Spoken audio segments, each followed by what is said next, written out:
بسم الله توكلت على الله. معاكم نشوى من مطبخ لمة صحاب فود. النهارده ان شاء الله هعمل لك الطاجن الخرافه ده، الصدق. الصدق، طاجن الصدق كده زي ما الاسكندرانيه بيقولوا الصدق، احنا بنقولها السجق. احلى اسكندرانيه واحلى محافظه في الدنيا كلها، تحياتي لاهل اسكندريه، بموت فيهم بصراحه.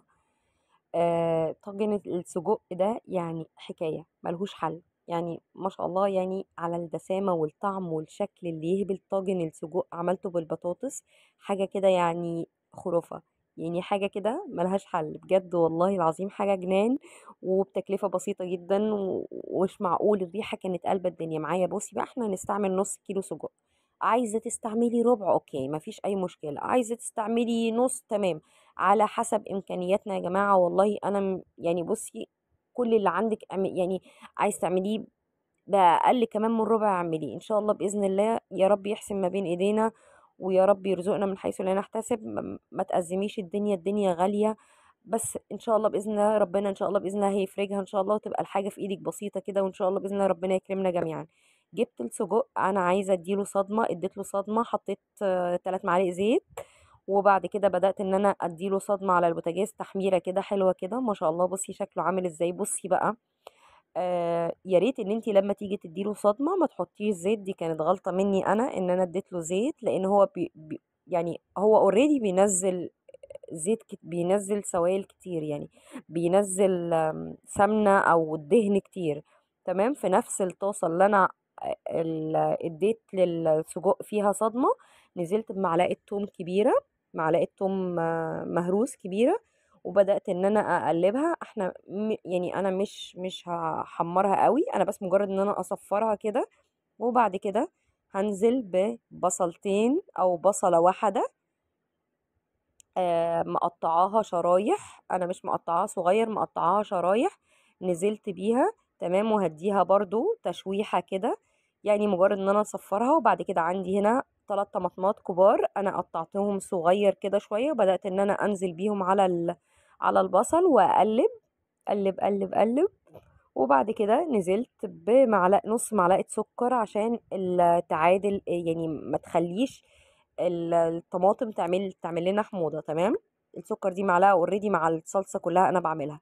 معايا فلفل اخضر، فلفل احمر، فلفل اصفر، نزلت بيهم على بالمقدار اللي انت عايزاه. انا مش هحدد لك مقدار معين، يعني انا خدت نص فلفلايه اصفر، نص احمر، عملت 3 اخضر كبار.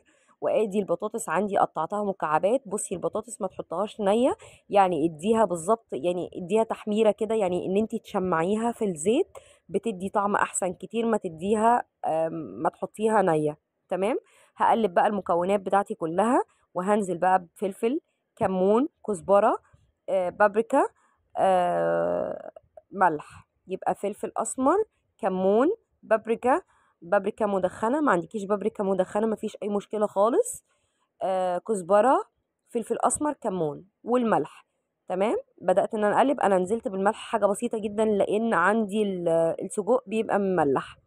بصي ما شاء الله، الله اكبر، الخضار تحفه، شكله تحفه والله، الريحه كانت تجنن. عندي الطاجن بتاعي اهو منضفاه كويس جدا. تمام، هبدا ان انا انزل بشويه من الخضار بتاعي في الطاجن. الطاجن ده بيتقدم مع رز ابيض او رز بشعريه، بيكون حكايه ملهوش حل. او بقى يا سلام تاكليه بقى انتي عيش خبزاه كده بيبقى برضو يجنن. نزلت بالسجق قلبته مع المكونات كلها. تمام، عشان ياخد برضو الطعم شويه. وهنزل برضو، بصي بقلبه كويس وبالراحه كده عشان البطاطس ما استوتش معانا، البطاطس مش مستويه معانا، البطاطس بس احنا مدينها تشميعه في الزيت. تمام، هنزل بقى بشوية خضار كده في في القاع بتاع الطاجن بتاعي. ما شاء الله يجنن، ريحته تجنن من قبل ما يتطبخ بصراحة، من قبل ما يتحط في الفرن ريحته تجنن. طاجن السجق ده حكاية حكاية حكاية بجد، يعني عالمي. نزلت بقى بشوية خضار، وبعد كده هنزل بقى بالمكونات كلها بقى على بعض كده، خلطبيطة كده كله على بعضه، مش هنرص حاجة قبل حاجة، لا كله كده عشوائي كده هننزل بيه عشوائي. بدأت ان انا انزل بقى بكل المكونات عندي. ما شاء الله ريحتها تجنن، حلوة قوي. بكون مشغلة الفرن قبليها بربع ساعة على درجة حرارة 200، وتبدأي بقى ان انتي تظبطي حاجتك بقى، تعملي الرز على ما الطاجن يستوي. ما شاء الله يعني انا قدمته كده من غير ما اقدم معاه رز، بس الرز الابيض العادي او رز بشعرية يعني مش محتاج. وبالعيش برضو يجنن مع شوية سلطة طحينة كده حكاية. بصي ما شاء الله مش هسيب اي حاجة، هنزل بكل المكونات، بكل الصوص اللي عندي في الطاسة.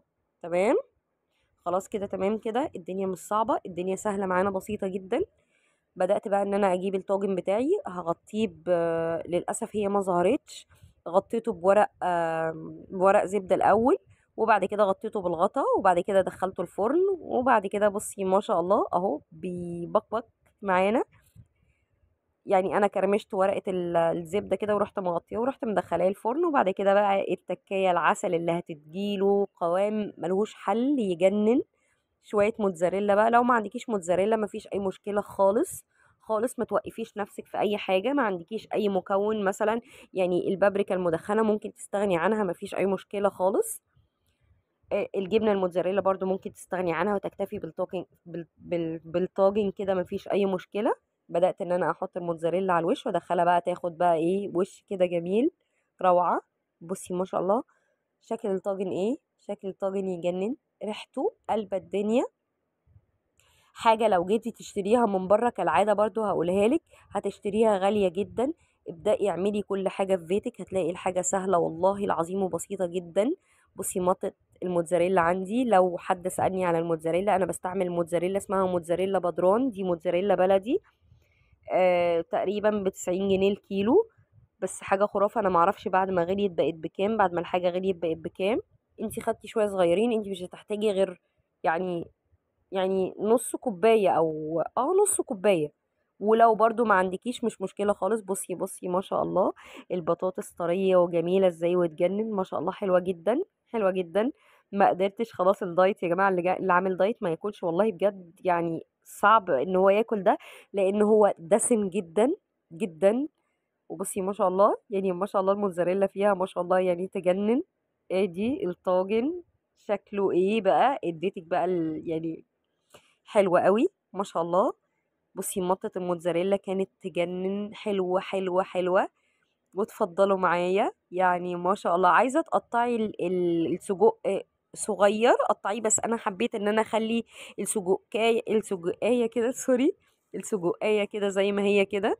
ما شاء الله كانت تجنن. بصي الصوص بتاعه حكاية حكاية ما شاء الله. انا بعد ما قطعته هتقولي لي انتي رجعتي الطاجن، انا رجعته تاني واديته تحميرة تانية للموتزاريلا عشان تبقى صفرة كده معايا. وما شاء الله قدميه مع الرز، كليه مع العيش، اي حاجة ان شاء الله باذن الله. يا رب يحسن ما بين ايدينا ان شاء الله. وانتظريني في فيديو جديد ان شاء الله باذن الله. ما تنسيش تعملي لايك وشير وتفعلي زر الجرس وتشتركي في القناة. باي باي.